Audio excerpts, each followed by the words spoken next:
Magandang umaga po, Batang Maynila, mga nanay at tatay ko, at higit sa lahat sa aking mga minamahal na lolo't lola, mga senior citizen, I love you. Oh, live po tayo, I love you talaga. Live po tayo ngayon dito sa Manila City Hall. Minabuti ko po na gawing mag-ulat sa inyo sa lahat ng mga tagalungsod ng Maynila bago isara ang taon. As like we have been saying in the past, no, few months, ito yung mga nagaganap at magaganap sa ating lungsod. But ito pong napaka-importanting update para naman sa kaalaman ng lahat ng tagalungsod ng Maynila sa katatayuan, pinansyal, programa, mga ini-implement ng ating pamahalang lungsod ng Maynila upang maisakatuparan natin someday, somehow, hindi man sa panahon ko, pero maumpisan natin na para sa ating mga salinlahi, sa mga anak at apo natin, to make Manila great again. Una, ay sana po nasa mabuti kayong kalalagayan. No? Saan man kayo naroon ngayon. At if I am not asking too much, please help us do share this live broadcast of year-end report ng inyong Yorme. Para na rin sa proper information ng tunay na sitwasyon ng ating lungsod. At ano ang mga posible pa nating asahan sa mga darating na taon ng buhay natin. Kaya po, kung hindi po kalabisan, ay kung kayo may mga kaibigan, kakilala, at habang kayo nanonood, wala naman po itong tosgas, tulungan nyo po kaming maabot sa kanila o ipaabot sa kanila ang impormasyon na ito. At kung maya-maya naman, hindi naman kayo nakapanood ng live at napanood nyo lang ito, tumama sa inyong timeline, please do share this broadcast. Umpisahan ko na po. No? Please bear with me, bear with us. Medyo madetalye lamang po yung ating report ngayong araw na ito. Nais ko muna magpasalamat sa inyong lahat, mga Batang Maynila, mga nanay tatay ko, at mga lolo't lola ko, sa ibinigay ninyo sa aking bagong mandato, sa bagong pagkakataon na muling ibangon ang ating lungsod, sa pagkakahalal muli bilang inyong alkalde. At sa maliit ko pong kaparaanan sa po ng aming mga kasamahan dito sa pamahalaan sa bagong administrasyon ng 2025 ay sinalubong po tayo ng napakalaking problema talaga. Unang-una dyan, naalala ninyo, July pa lang, sa dami ng basura, gabundok po. Gabundok na. Nakakagulat, ano? Wala na po yan. Natigil na po natin yan nung una natin termino. Ngunit, sumambulat sa atin noong January 1, 2025, no? Hanggang July o June 30. Talaga naman ang basura 5-5. Kumbaga, tawag mo namin sa recto o sa divisoria, tumpukan, no? Halos talagang pinapala, binubuldoser ang basura. Magkaganon pa man, ito po yung ating kinaharap agad. In less than 72 hours, we put things in right order. At naibalik natin sa normal ang koleksyon ng basura. At as we speak, marami pa rin tayong pagsubok, no? Sa kalinisan, ngunit na-normalize na natin ang paghakot, paglilinis, pagsasaayos, at pagiging maliwalas ng ating lumang lungsod. Luma man, ngunit punong-puno ng istorya at kasaysayang ating ipinagmamalaki bilang Batang Maynila. At ang pangalawang sumambulat sa atin ay yung mga honorable mention at valedictorian na dumisgrasya ng ating mga fiscal situation. At nagulat po tayo, kahit po ako, no, on a personal note, hindi ko po sukat nakalain na magkanda lubog-lubog tayo sa mga regular na obligasyong ating dapat binabayaran, no?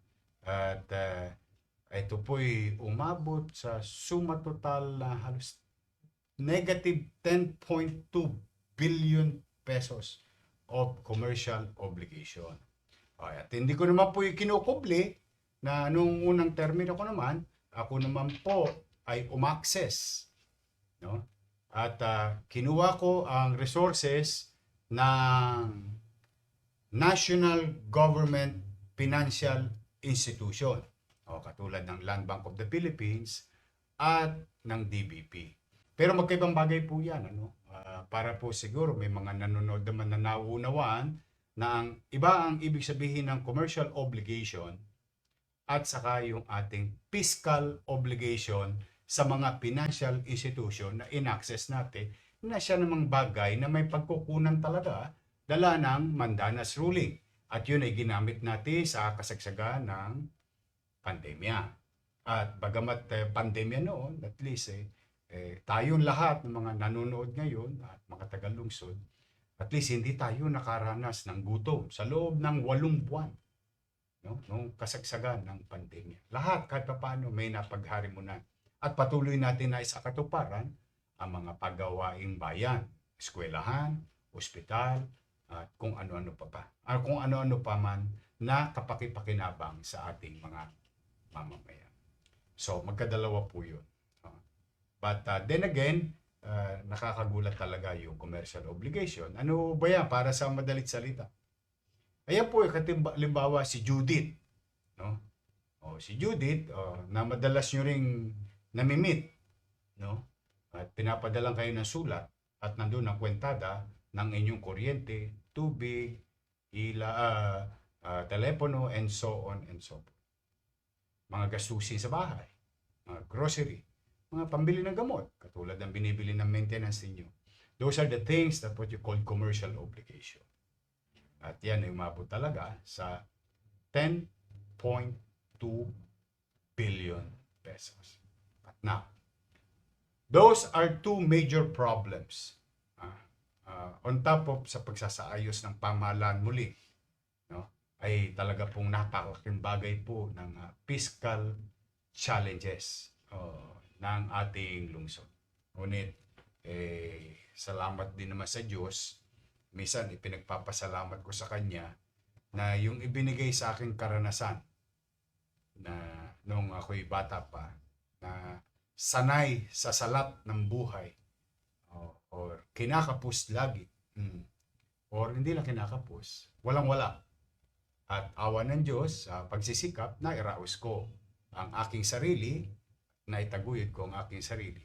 Siyang naging pamantayan ko din bilang inyong ama ng lungsod ng Maynila, na itaguyod at ibangon muli ang ating lungsod. Kaya po, nais kong magsimula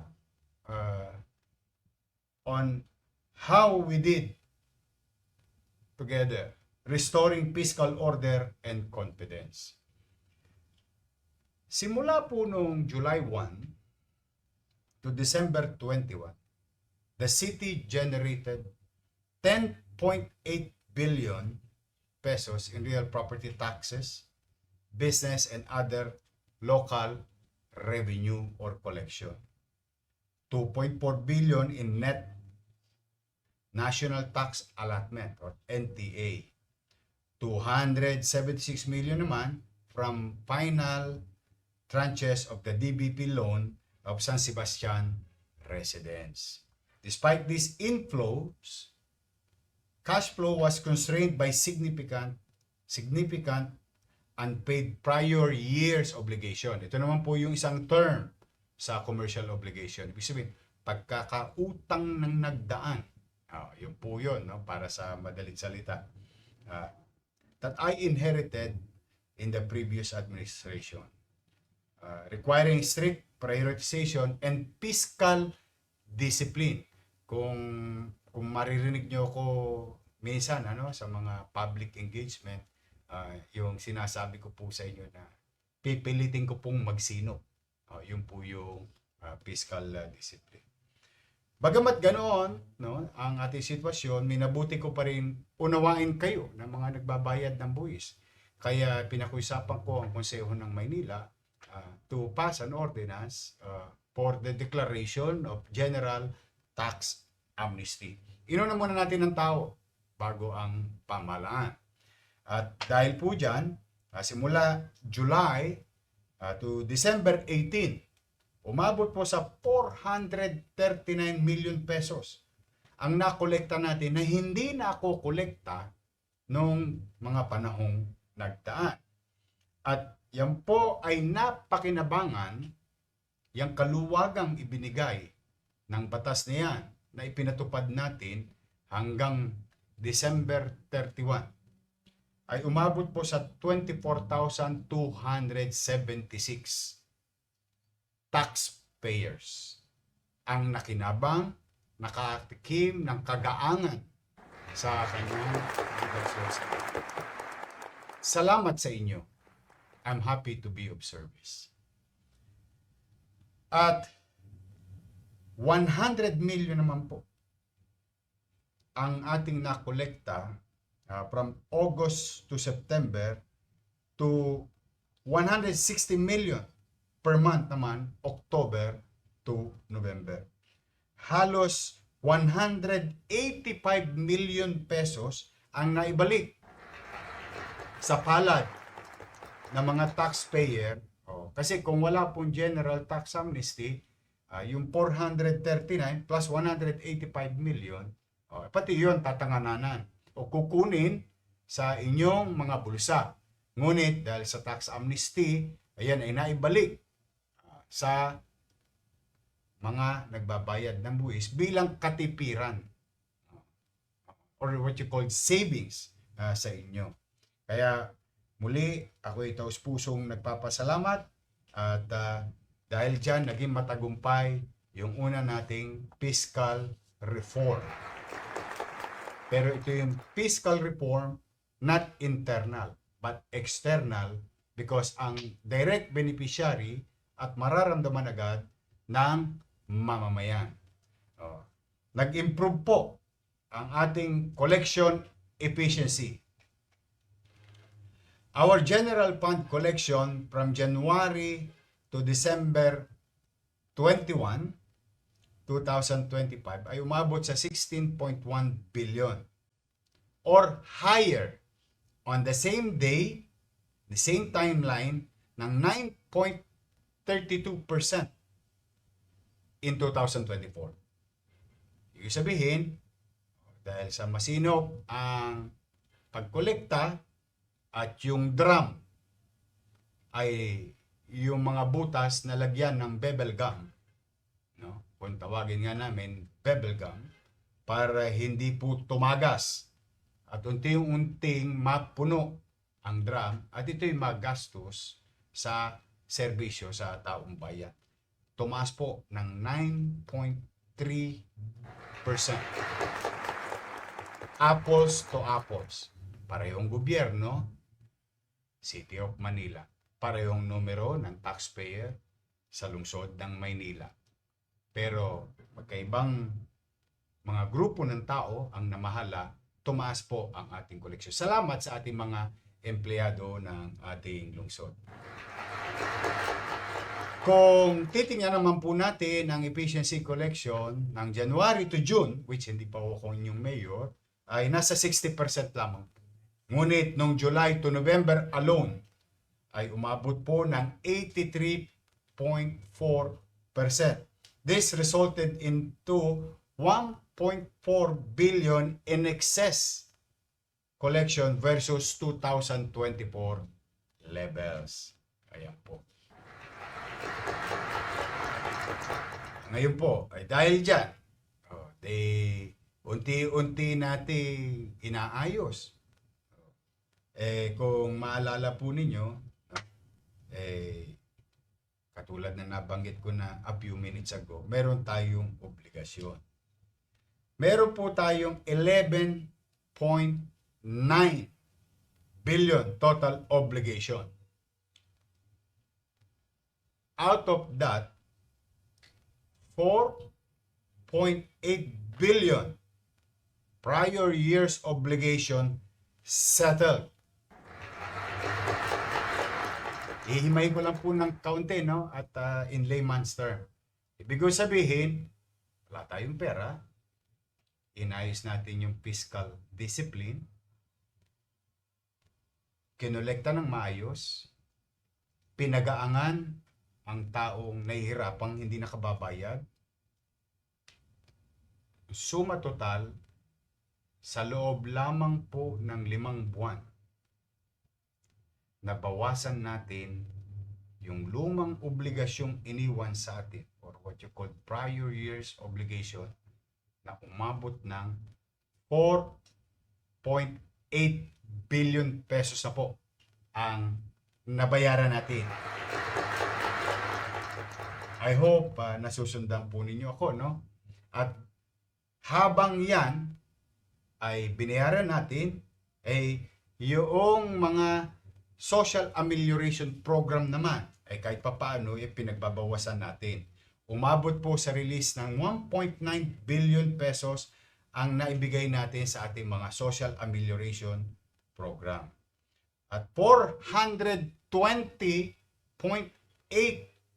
million pesos ang naibayad natin kay Judith. Sa diretso ang salita, ito po yung Meralco, PLDT, Internet, at 2 tubig. Manila Water at Maynilad. Pero ito po yan. Wala na po tayong utang sa tubig. Salamat sa Diyos. Updated na po tayo kay Maynilad at Manila Water. Pati po sa mga telepono or internet, fully paid na po tayo. Current na. Ibig sabihin, may obligasyon pa tayo ngayon, pero current na po tayo. Ang tanging malaking obligasyon na lang natin ay natitira sa Meralco. At tayo naman ay napagbibigyan ng Meralco at alam naman nila na nagbabayad tayo at kinikilala natin ang obligasyon na nagdaan. Ayan po ay initial. Ngunit katulad ng nasabi ko kanina, sa panahon ko din po, sapagkat ito po'y ginamit laban sa akin ng mga, alam niyo naman kung sino ang nagsalita. Kaya raw nagkabaon-baon ang Maynila dahil sa utang na ginawa ko noong panahon ng pandemya.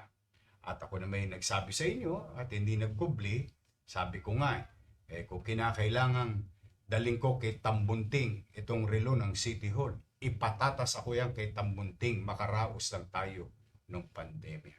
Which we did. Nakaraos tayo. Salamat sa Diyos. Now, having said that, sinabi ko hindi po yun totoo sapagkat nung kinuha natin yung loan, ay hindi naman tayo pauutangin ng bangko. Bangko po Bagamat ito'y pag-aari ng national government, bangko po ito. Ang function niyan ay katulad ng function ng regular nating bangkong maaring BDO, Metrobank, or what you call commercial bank. Ang function niyan ay pareho. Kaya hindi ka unyang pautangin kung wala kang kakayanan na magbayad.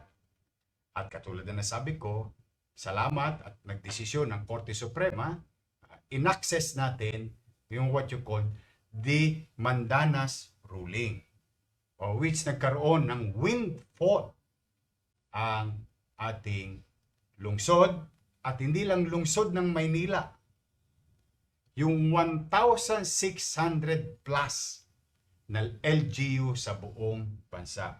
Ang tawag ko po dyan nung araw, kung maalala po ninyo, nung unang termino ko, ay financial engineering. A peso today is good to be spent today than tomorrow with the same peso. Because tomorrow, because of natural effect of inflation, the power of that peso will never be the same as yesterday or as tomorrow. Ganun po yun. Now, I hope maliwanag yung premise. With that, nagbayad tayo ng luma, nagbayad tayo ng kasalukuyan, or what you call current.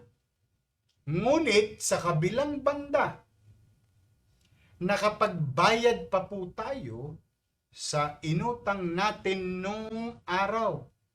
Na sinasabi ito ang dahilan kung bakit daw walang pera. Ngayon po, magbabagong taon, magsasarang taon, maliwanag pa sa sikat ng araw na yon ay hindi totoo. Bakit? Sapagkat ang ating pamahalang lungsod ng Maynila ay nakapagbayad, no, ng 557 million 0.8. Ulitin ko po, no? 557.8 million. Kalahating bilyon, humigit kumulang 600 million. Oh. Ito po ang patunay na to disprove the Manila's finances are imperiled by the bank loans. No. The overwhelming burden came from unpaid obligation of the previous administration. Yan po, maliwanag. Nasa screen ba nila? O, naiwan ko kasi yung yung pangalawa kong mata eh. Nearsighted po kasi ako. So, yan po, no? So, I hope that settles everything. And if you have time, you can save this video. Now, punta naman po tayo sa pang-apat na programa or what you call, diba? MBN, Minimum Basic Needs. Yung pang-apat, diba? Housing, education, healthcare. At yung pang-apat ay jobs. And for us to provide opportunity for our people, we have to restore investors' confidence in the city. At marami po tayong ginawang polisiya. At talaga naman pong ito'y araw-araw nating binabantayan. And as of December 2025, December 22, 2025, noong panahon ng January to June, meron pong 1,068 applications processed, 984 permits issued, 2,670 jobs generated, 2.4 billion pesos in investment. Yun po yung January to June. Ngunit, sa tulong ng ating mga empleyado sa lungsod ng Maynila at pulisiyang inilatag natin, ang data po ng July to December of the same year, which is current, ang ating pong business application is 7,661 plus 717% growth. Ganun po ang nilaki, dinoble, triple, at 7 doble. Lumaki, lumago ang nag-apply ng business. At 5,940 naman po ang permits na na-issue or 604%. This created 19,153 jobs for the people of Manila. And the total investment cost or total investment na infused in our city is 14.6 billion. Now, we have 56,604 registered business at 12.53 business growth rate minus 2.89 retirement rate. So, we are still almost double-digit growth despite the situation. Malaki po yun, no? Lalo na pag nag-double digit. At pinag-uusapan po natin dito ay a little less than 2 quarters. Ibig sabihin, third quarter and fourth quarter. What more we can do kung mag-settle or maging mabuti ang pamahalaang lungsod ng Maynila at bawat ahensya nito sa mga gustong maghanap buhay sa ating lungsod. In fact, on the final day of business, 139 paid permits in one day, amounting to 2 million pesos plus collection, and that's about 1.17 billion in new business investment. Kaya po siguro masasabi natin na on the final business day of 2025, the City of Manila recorded a record-breaking 139 paid business in a single day, generating 2 million pesos, 1.1 billion pesos in business investment, underscoring a strong finish in investor confidence and economic activity.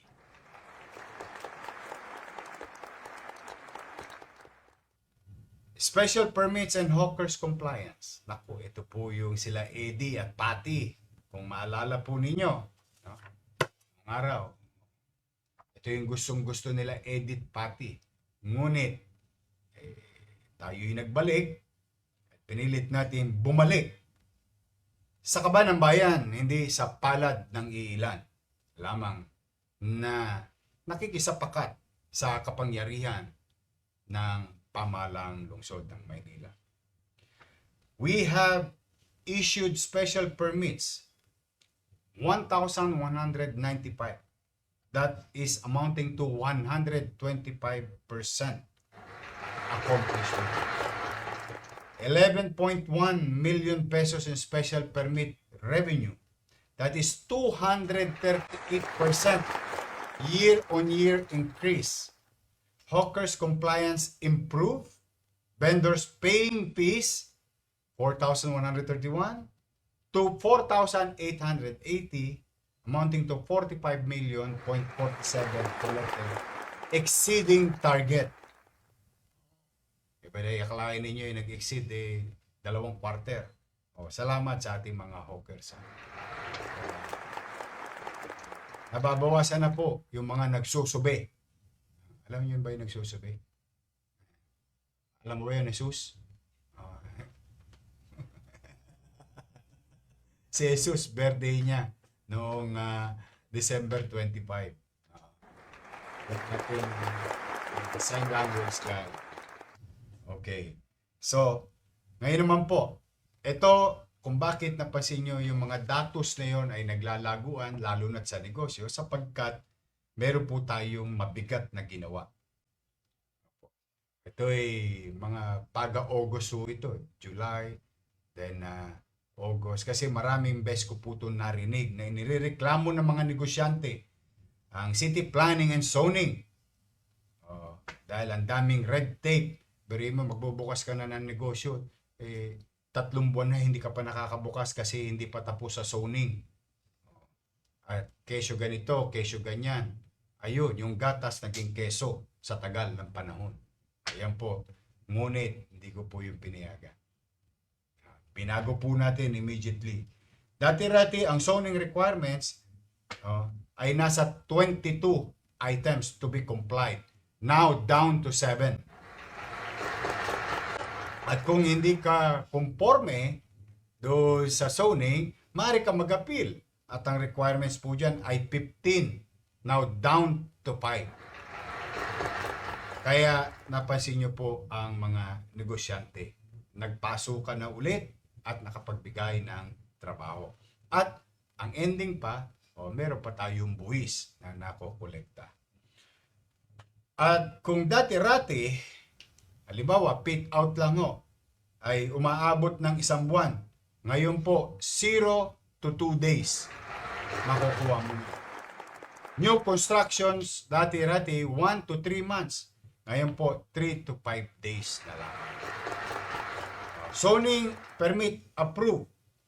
Noong sa panahon po, nung nagdaan ng January to June, ay 432. Ngunit noong July to December of the same year, this year, 668. That is amounting to 56% plus growth. No? Revenue performance naman, July to December, 100.1% na po ang efficiency fourth quarter alone, umabot tayo ng 151.86% efficiency. Dahil doon, at masinop na paglalathala ng mga negosyo, naging bukal, gumaang ang paghahanap buhay muli, nagbabalikan na muli ang mga nagnenegosyo. Yun po yung data na nabasa ko kanina. Sa infrastructure and order and cleanliness, our clearing operation, at ito'y sumambulat sa ating mga mukha, lahat tayo ay nagagalit dito dahil sa mga flood control, pagbaha, and so on and so forth. At tayo nagulat, kahit sa Maynila. Ordinaryong ulan, baha sa Maynila, gabinti ang baha. Minsan gatuhod pa. Pag bagyo, gabiwang na. Nagulat po tayong lahat. At yung pala hindi lamang sa Maynila, kundi nangyari sa Metro Manila at ibang bahagi ng Central Luzon and Southern Luzon and some portion of the Visayas and Mindanao area. But then again, under Executive Order number 3, kung saan inatasan ko po ang ating mga barangay na tulungan tayong i-declog yung ating mga drainage system. Bagamat ang tamang solusyon ay, for one, I think with many, agrees, I think kayo rin nag-agree, na ang tanging solusyon sa flooding sa Metro Manila and Manila, for that matter, is the flood control project. Pero dapat gumagana. Yun. Dapat nagpapaksyon. Dapat nag-i-exist. Kasi yun po ang permanent solution. Ngunit, dahil nagkaloko-loko, daming investigasyon dito, investigasyon dyan, I hope, tayo naman, mga manonood, katulad ng panawagan ko, let us not hate each other. Let those people face the consequences of their actions. But we, in the government, must come together and move forward and create a system that will protect the next generation not to suffer the same thing that we have suffered today with regard to the flood control issue. So, managot sila, mag-move on tayo, focus on delivery of services to our people, then create a system for future proof for the next generation. Nang hindi na rin nila maranasan yung naranasan natin sa ngayon. At ito'y maging takdang aral sa lahat. At dyan po, ay talaga naman. Kaya kailangan natin maghabol at mag-catch up. Now, with that, I would like to share to you the Task Force Against Road Obstruction. We have cleared 650 roads sa buong Maynila. 12 barangay halls removed from road right of way. 86 vendors were relocated. Flood control. 59,000 meters of drainage declogged. Ganun na po kahaba. Yung araw-araw nyo nakikita sa Facebook, yung pa-post-post na gano'n, at mga ginawa ng 896 barangay. Ganun na po kahabang tubo. Imbornal. O kung naman ang tawagin ninyo ron, ang nalinis ng ating Luzon. At marami pang dapat linisin. 2,925 cubic meters of silt removed. Ito po, wala yung salamin ko, naiwan ko. Silt removed. Ito po yung mga lupa, alkitran, buhangin na nasamahan ng langis at mantika. Naging alkitran, matigas, parang baradong barbola sa puso, ang nalinis natin. 822 streets address. Malayo pa.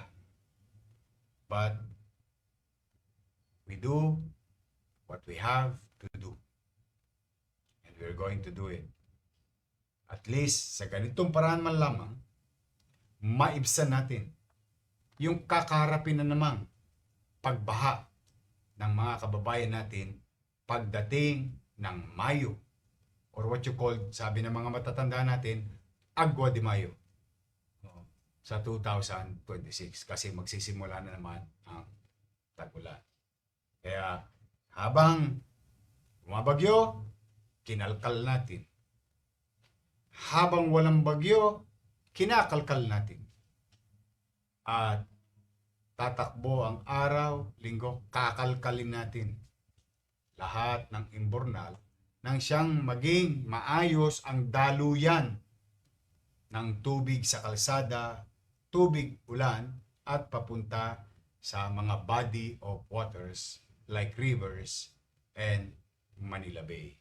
So, sa mga barangay chairman, Kagawad, Secretary Treasurer, Tanod, XO, SK Chairman, SK Kagawad, thank you very much for helping your city at ang kanya-kanya nating iskinita. At sa tulong ng San Miguel, nakahingi po tayo ng donasyon, walang tosgas, 1,162 na ilawan ang buong skyway na sakop ng Maynila. Ibig sabihin, hanggang boundary.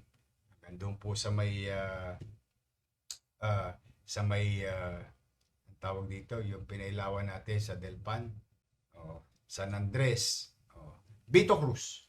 Yun, yung lugar na yun. Pablo Ocampo. Yung lugar na yun. At yan po ay inabot halos ng 4.1 kilometers ang haba. But, again, wala tayong tosgas dito. Maraming salamat kay Mr. Ramon San Miguel Corporation, TRB, Skyway, at sa ating city electrician and employees.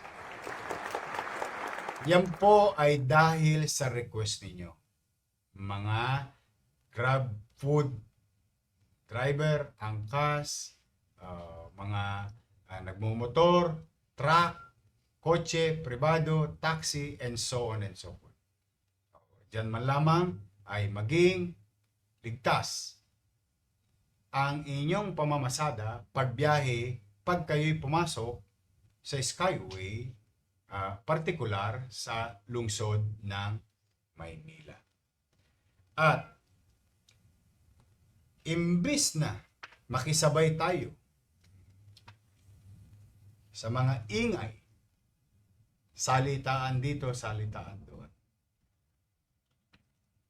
diyan tungkol sa flood control, na meron namang itinatag na ang Senado, for that matter, ang Presidente, tungkol sa ICI, at sila'y inimbestigahan na. Sabi ko nga, di ba? Kaya natin papanagutin yung mga kusinero, nagluto, kumain, kaya natin sila magbayad. Tayo naman, we move on. At nag-isip ako, paano mapoproteksyonan ang interes ng ating mamamayan bilang tagalungsod ng Maynila, sapagkat hindi po kaila na maraming congressman dito na nakisapakat dito sa, anong tawag nyo ngayon? Allocables. Allocables ba tawag doon? At mga bahagi ng national government, lalo na sa mga kontraktor at DPWH. And minabuti ko na surgically habulin sila within our control, within our power, within the existing law or ordinances in the city of Manila. Diyan po nakilikilihan ang mga individual or korporasyon na yan. Habang sila iniimbestigahan sa Morelos, ang inyong lungsod ng Maynila ay inisyuhan sila ng SOA, Statement of Account for not paying contractor's tax. At alam ko'y nabalitaan yun. At gusto ko po kayong i-update. Yung target nating 220 million, ang nakolekta po natin ay 250 million pesos. Ayan po. Kaya po, salamat naman sa ating City Treasurer's Office. Ay, nakapagbayad sila at saka natin sila binigyan ng permiso. At pati yung 2022, 2023, 2024, lahat ng mga hindi labi, hinabol po natin. And I think, in our own little way, this is the best way for the people of Manila to benefit from this things that happen. Nagbayad din naman tayo ng sakripisyo at hirap sa pagbaha ng lungsod. Ito yung tamang paniningil ng obligasyon. At dito, nakamit ng bawat Manileño, bawat taga-lungsod ng Maynila, ang hustisya sa loob ng ating syudad. Na proteksyonan ang interes ng taga-lungsod ng Maynila, na proteksyonan ang pamahalaang lungsod ng Maynila. At yan po ang halos nakuha natin, nahabol natin, at siya namang napakinabangan ng ating pamahalaang lungsod ng Maynila to deliver services to our people. Congratulations.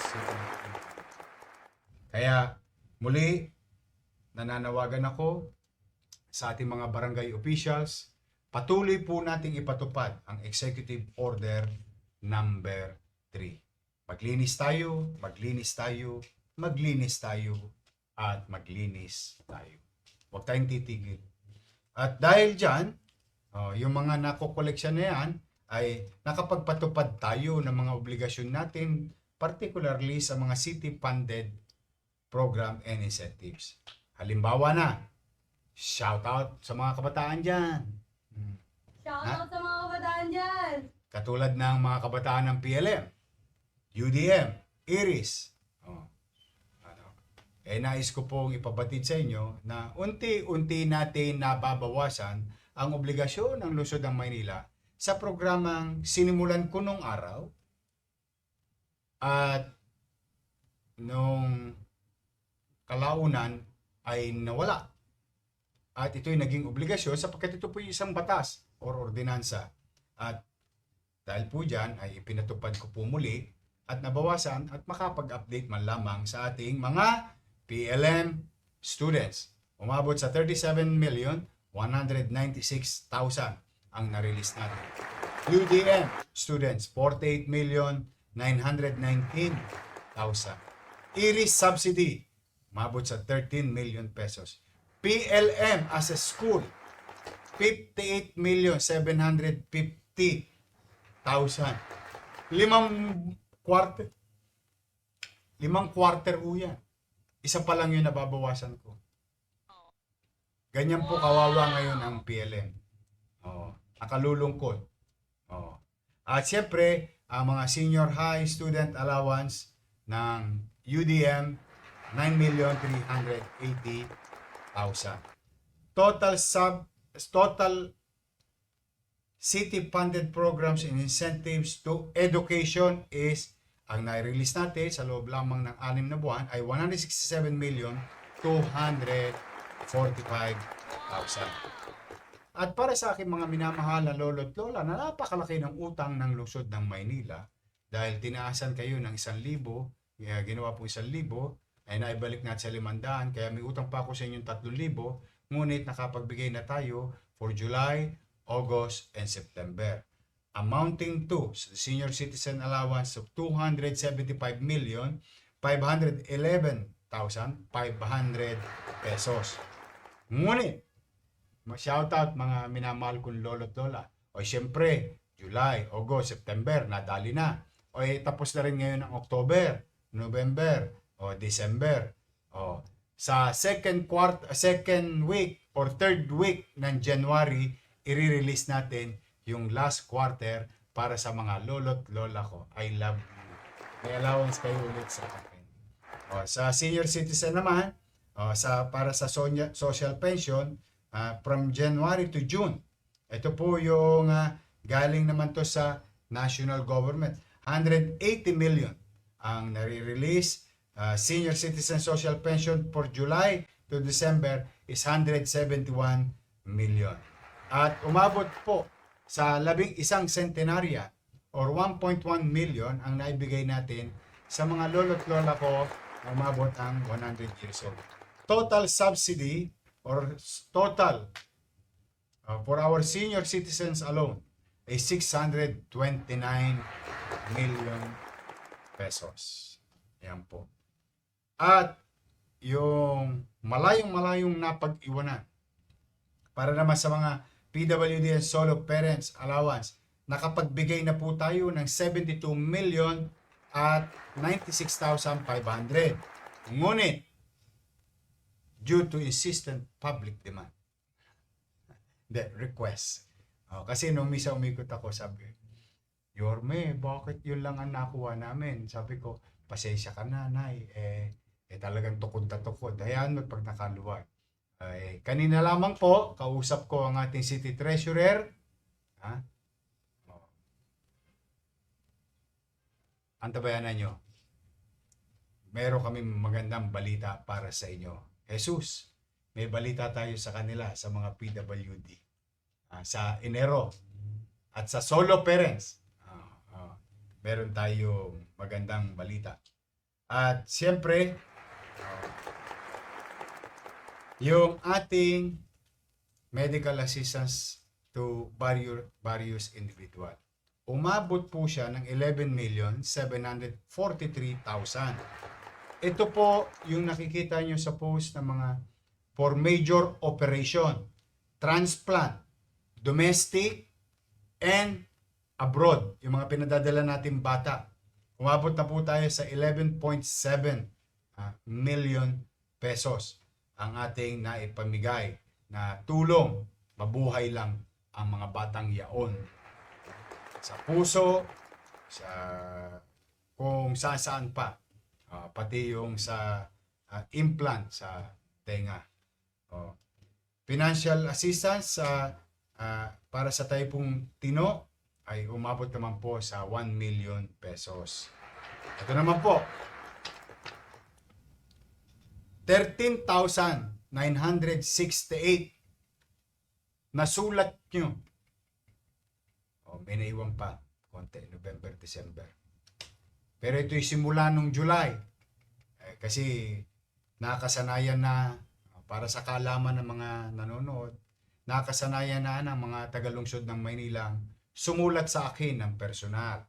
At doon ililathala nila yung kanilang mga pangangailangan. Nais ko po sabihin sa inyo, 13,968 ang natugunan nating individual na sumulat para humingi ng tulong. At yan po umabot halos ng 80 million pesos financial assistance na dinideliver. So sumulat, dinideliver sa inyong mga bahay, gabi, tanghali, umaga, ng mga inutusan kong mga konsehal ng Maynila. Palakpakan natin ang mga konsehal na talaga para i-deliver at katukin kayo sa may mga sakit at pangangailangan. Yan po yung iba't iba, tuition fee, burial, medical, and so on and so forth. 13,968. In fact, to be honest to you, mga batang Maynila, wag ko kayo mawala ng pag-asa. Meron pa po kung natitira dyan na 2,000 plus. Mga ano po yun. Partly October, pero more on November at buong December. I-steady lang po kayo. Kung bukas lang po ang gobyerno ngayon, yayariin ko sana. Kaya lang po talagang wala na po. Inabutan na kayo ng pagsara ng taon. But rest assured, as like what 3,968 experience. Ang sulat nyo sa akin, sa maliit kong kaparanan, at every time na makaluwag-luwag tayo, ay akin pong tutugunan. Hindi ko po sasayangin ang panahon na inukol ninyo upang ako'y sulatan at iparating sa akin ang inyong katatayuan. Sana po ay napasaya namin kayo. Kahit paano'y nakapagdulot kami ng konting ngiti or nabawasan o naibsan yung inyong mga kinakarap. On top of that, humigit kumulang 3,000 naman na individual na personal namin nakausap sa Kaagapay program. Ito po yung bumababa ako, bukod doon sa sulat nyo sa amin, sa City Hall, bukod doon sa lumalapit, ito po yung kami na ang humahanap sa inyo, sa inyong mga zona. Dahil dyan sa may bago tayong batas sa lungsod ng Maynila, yung Kaagapay program. At yan po ay magre-resume tayo ulit ng January. Natapos natin District 1 and 2, 3, 4, 5, 6, a few zone, but iikutin ko po. Ako po mismo ang pupunta sa inyong mga barangay. We will resume that on January. Now, to our uniformed personnel, justice sector and teachers, ang Manila Police District, simula July to September 2024, nabawasan natin, ulitin ko no, July to September 2024, nakapag-release tayo ng 27,955,000. Ito po yung allowance na police. Naalala ko ito noon. Ipinasa namin to nung ako'y member pa ng Sangguniang Panglungsod. No? Ngunit, marami pa ring utang sa pulis ang pamahalaan. Ngayon naman, mga lespo, ingat kayo mamaya at bukas ha. Pero sigurado ako, katulad ng sinabi ko sa PWD and solo parents, sa senior citizen na may update sila sa January. Mga lespo, steady lang kayo dyan sa Gedli. Sa January, kakaalam-alam ulit. Baka may update ulit ako na sasabihin sa inyo. Mag-iingat kayo. Sa atin naman mga teacher, April to June 2025, 67,866,000. Sa Bureau of Fire, allowance, January to March, 2.8 million pesos. Sa BJMP, allowance, January to March, 3 million pesos. Judges allowances, 20,725,000 from April to November of 2025. City Prosecutor's Office allowance, from April to October, 12,105,000.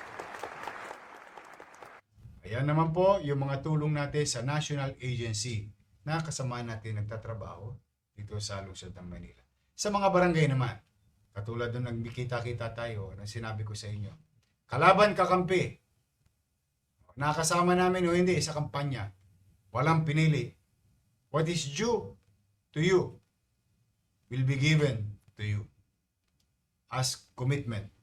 Lahat, kahit sino, kahit hindi nyo, kahit yung isang chairman hindi gusto yung karakas ko, okay lang. Dahil ito yung pera ng barangay at kung ito'y gagamitin sa maayos, mapapakinabangan to ng mamamayan ng kanilang nasasakupan na barangay. At sa mga barangay chairman, I'm proud to share to you that your RPT share was properly given. Ulitin ko, no? Nung first quarter, second quarter, hindi binigay sa inyo. Nung pagpasok ko, naibigay natin. O in third quarter, fourth quarter, naibigay din natin. Itong katatapusan na December na pagkikita natin. Barangay RPT share from the city, 212 million, 97,000. Barangay share in business clearance sa matagal ay tinago sa inyo. 2023, 2024, 2025. Natagpuan namin. Properly distributed. 82,512,000. Barangay Development Fund na dapat binibigay ng city taon-taon. 10,764,000. Ayan naman, no? Sa ating barangay. At siyempre, yung aking mga minamahal na kapwa lingkod bayan. Dito naman sa city employees and health workers. Ipinatupad po natin productivity enhancement incentives, 44,955,000. Service recognition incentives o SRI, 89.9 million pesos. Gratuity incentives, 66 million pesos. Medical allowance, 66 million pesos. PhilHealth sharing, 286 million pesos. At yung matagal na hindi ibinigay. Ngunit to September, nirenew ko yung relasyon sa DOH at na-update tayo sa kontrata, pinirmahan ko, tumakbo yung papel. I'm happy para sa ating health emergency hired individual nung kasagsagan ng pandemya or yung kanilang HEA na matagal nilang inaasahan. Nakalulungkot isipin, naglingkod sila sa taong bayan, kinuha sila ng gobyerno, pero gobyerno mismo ang nagpahirap sa kanila. That's why we corrected the mistake. And immediately, I'm happy at nataw namang timing, December, we released 26,702,000 para sa ating 800 plus HEA na nagtrabaho nung dati pa. Ang total po natin sa city-funded programs and incentives na nai-release is 1,981,000,000. Kasi yung 80 million hindi nasama sa data, yan po yung 13,968 na individual na sumulat sa atin at ang nagastos natin yan ay humigit kumulang 80 million pesos. Ayan po. Yan po napunta mga pera. Saan ginastos? Paano kinita? Paano sinino? Paano ginasta? Ayan po.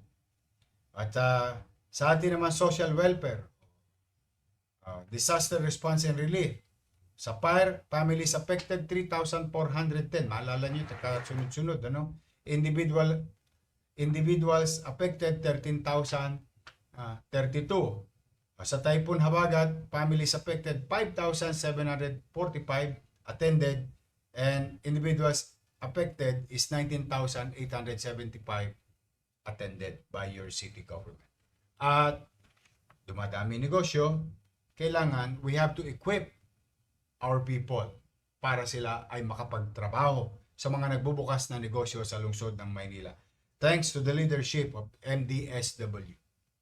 Nakapagpatapos tayo ng 1,323 graduates in a short period of time. Ito po yung mga trabaho or skills: barista, housekeeping, bread and pastry, unisex hair cutting, massage therapy, food and beverages services, cookery, hilot wellness massage, beauty care, nail care, beauty care, skin care, hairdressing. Tumigit kumulang 1,300 individual. At yung pagpapatupad ng curfew para mapangalagaan ang ating mga minor de edad na kabataan na makukulit pa rin. Hindi pa kayo natatala. Sana sumunod na kayo sa inyong mga magulang. Total minors rescued in 6 months. 2,499.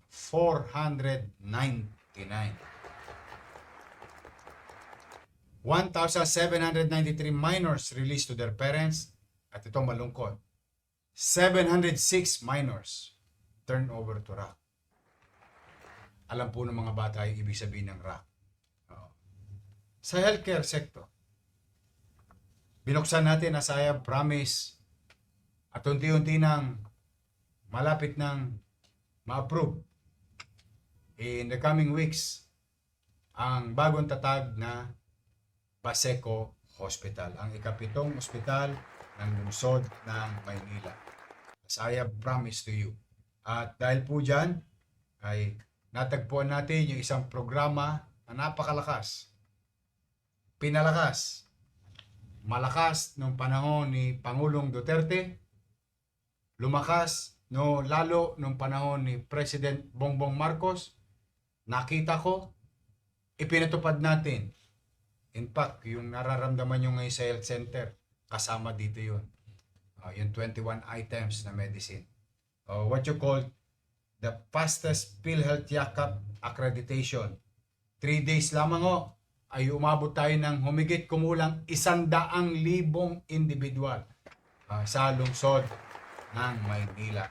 Kahit po si President Marcos nung malaman niya, nagulat siya, kaya pala yun.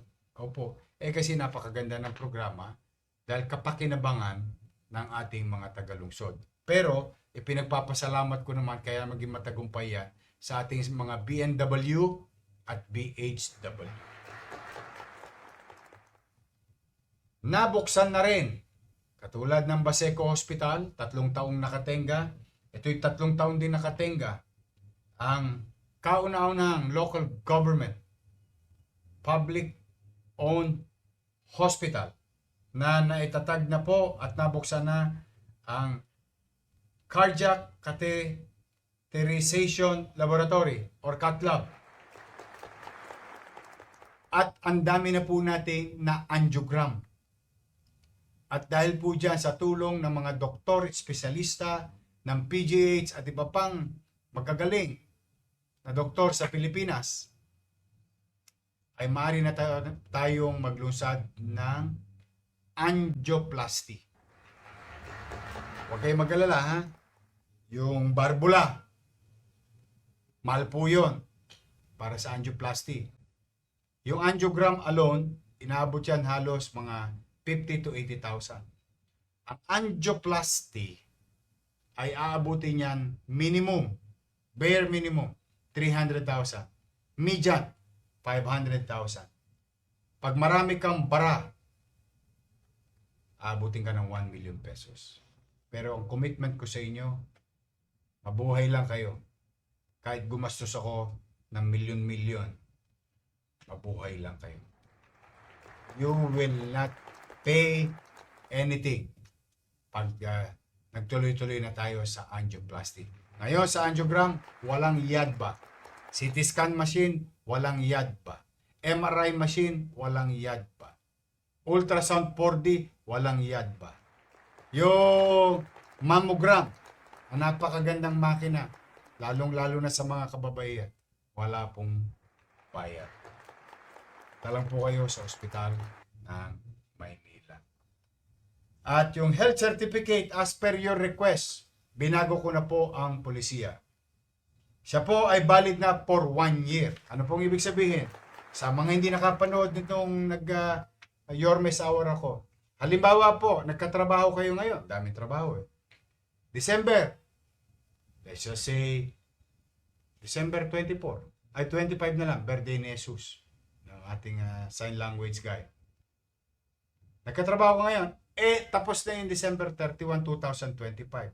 Ang dating problema ng mga health certificate, expired na rin. Bili mo, kakakuha mo pa lang ng December. Hindi na po yan. Kung halimbawa, ikay nabigyan December 25, sasagarin ko na. Na-hire ka December 31, last day ng taon. Valid siya December 31 hanggang 2026. Yun po ang ibig sabihin. Yan po ay base sa request ninyo na inirereklamo nyo na dati pa nung nagdaang panahon. Ay yan po dininig namin at yan na po ang resulta ng ating validity ng health certificate.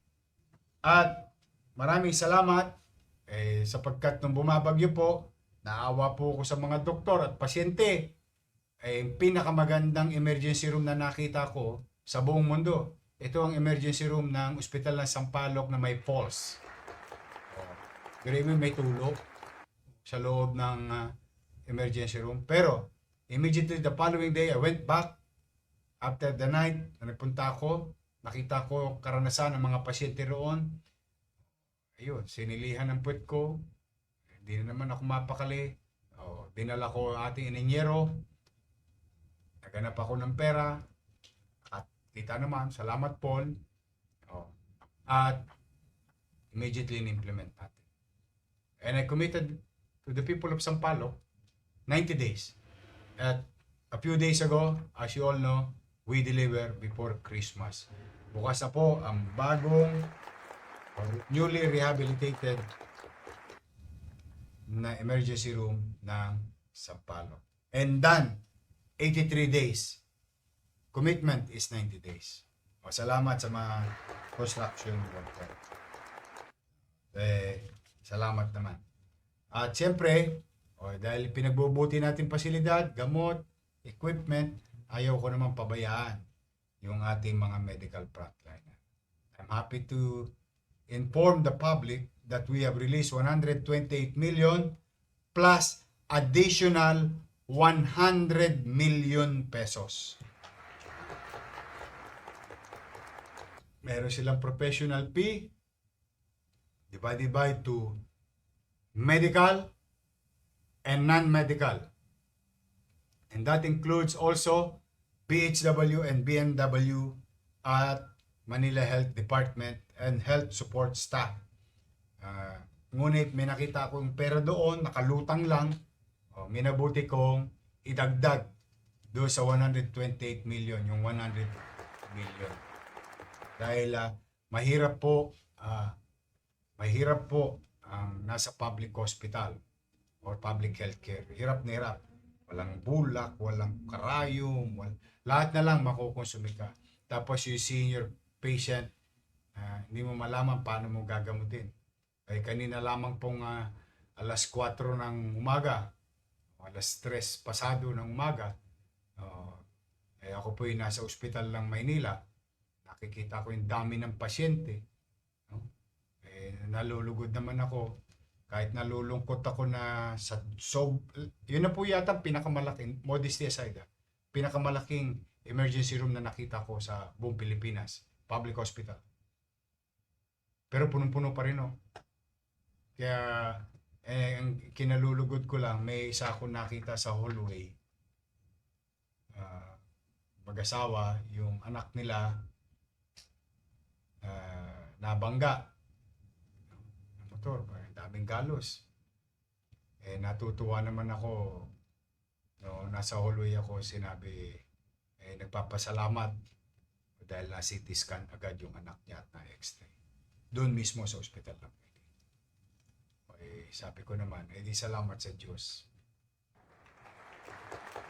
So imagine may mga ganyang bagay. Ang mamahal, hindi ma-afford ng tao, pero ang gobyerno, ma-afford yan. Kaya siguro, marapat naman na maibalik at maiganti ko naman yung pagmamalasakit din ng ating mga doktor, nurses, medical and non-medical. At ating mga BHW, BNW, at MHD family. Kaya I'm happy to share it to you. Now, bilang paghahanda para sa ating mga barangay or what you call forward planning.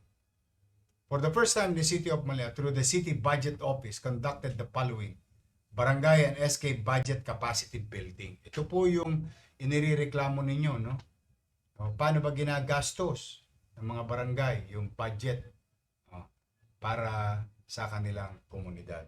At dahil po dyan, nagkasunod-sunod po ang training na ginawa, sponsored by your City Budget Officer. Assembly noong November 7, distribution of Barangay Certificate Statement of Income, or what you call CSI, District 1 to 6, noong November 11 to 12, 2026 Annual Barangay Budget Workshop, noong November 24, SK Assembly on Preparation of SK Budget, noong November 26, distribution of photocopies of SK Certificate Statement of Income covering 6 districts of Manila noong December 1 and 2. Importante po ito para matuto sa paggasta at pagsunod sa mga regulasyon ng gastusin o paggawa ng programa ng bawat barangay sa kanilang nasasakupan. Now, mga kababayan, let me conclude this report.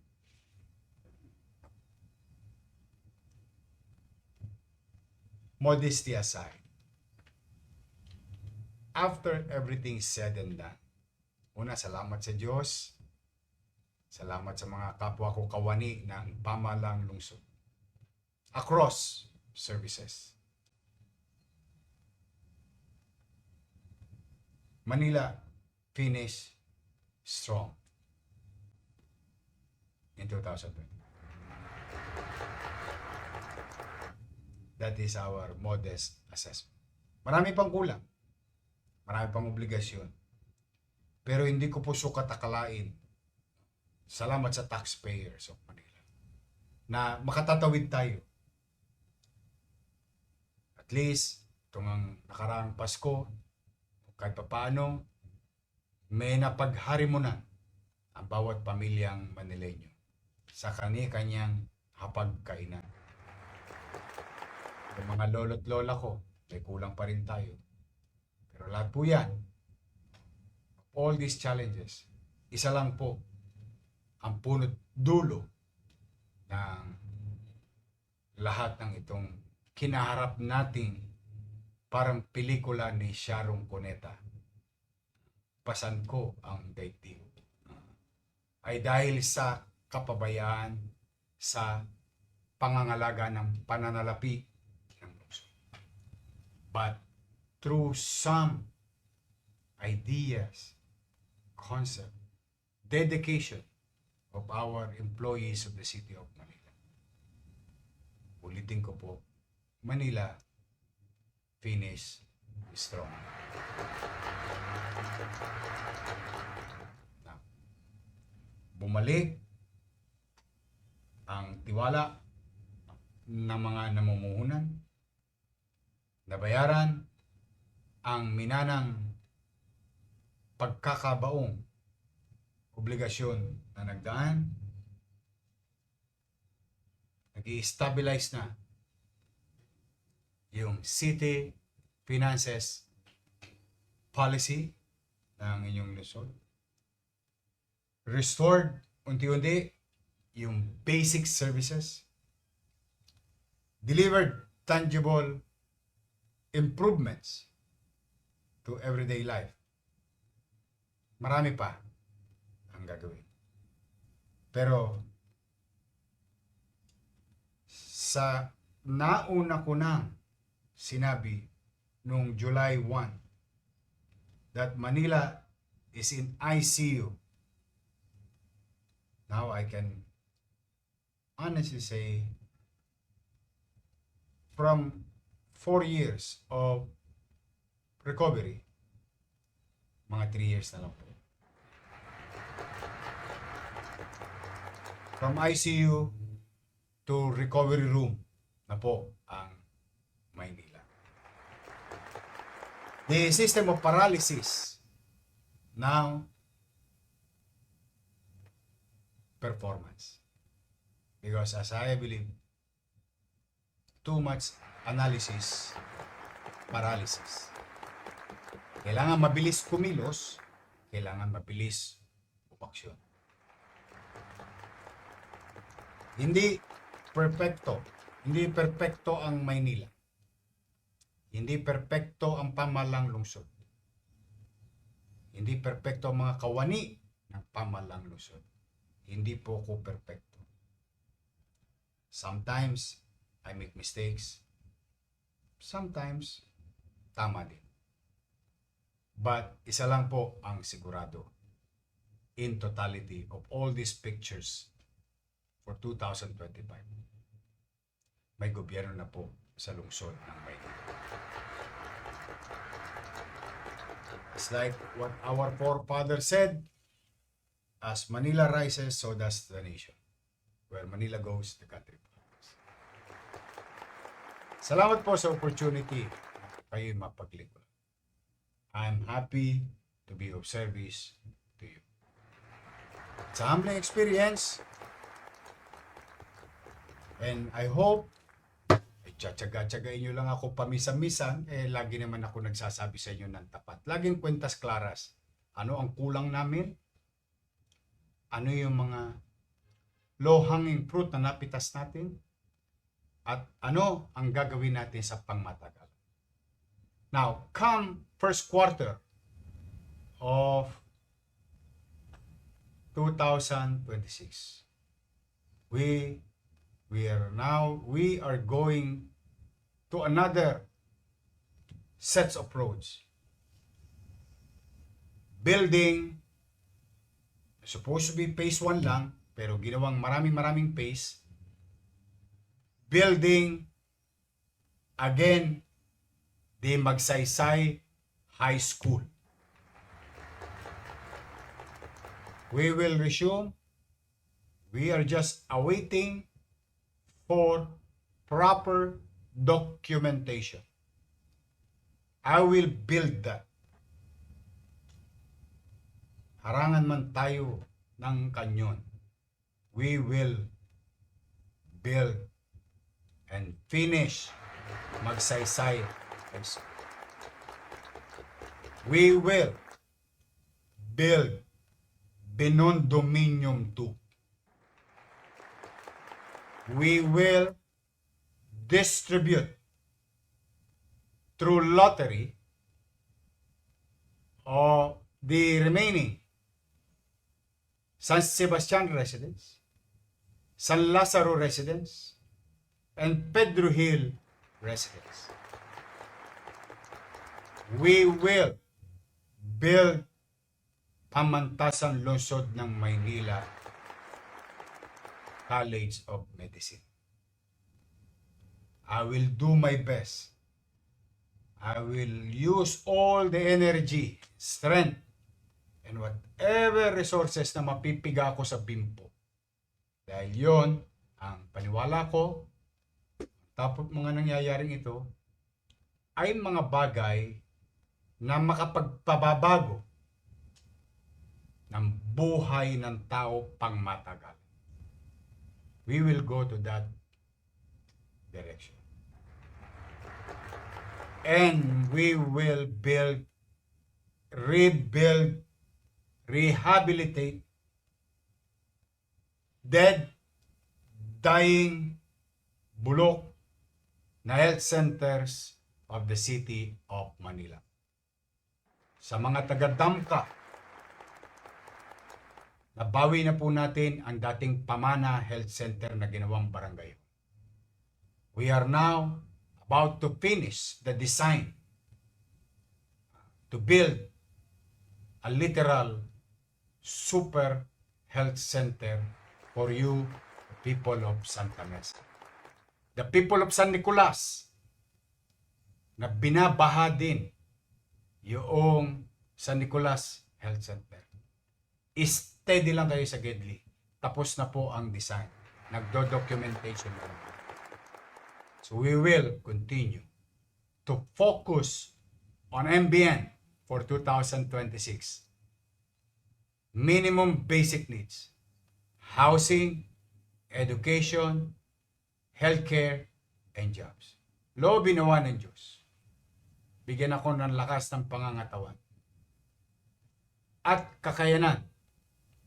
At sa tulong ninyo mga taxpayer, I'll make sure that every single cent will go back to you in a form of services. So muli, mga nanay at tatay ko, mga lolo at lola ko, I love you. Nako, bagong taon, bagong gatas. Dali pa natin yung insurance. So, muli po, mga batang Maynila, ay maraming salamat sa pagkakataon na ito. Very challenging sa pangkalahatan ang 2025. Ngunit, 1 day, 11 hours, and 42 minutes, and 46 seconds na lang. 44, 43, 42, 41. Matatapos na ang pagsubok sa buhay ng 2025. Ngunit, sa kabilang banda, maraming salamat din dapat ang gawin natin sa Panginoon Diyos. Kalay mo, nag-survive tayo. Nakatawid tayo. Nakaraos tayo. So mag-iingat kayo at pipilitin ko pong magbuti. Pumanatag po kayo. Di baling luma ang Maynila. We have a lot of story to tell. History to share. The least thing that we can do ay gawing maaliwalas at panatag ang pamumuhay sa lungsod ng Maynila. And if I'm not asking too much, I need your help. I cannot do this alone. Because together, we can make Manila great again. Happy New Year! See you! I love you, Manila. At pagpalain nawa kayo ng buong may kapal. Manila, God first!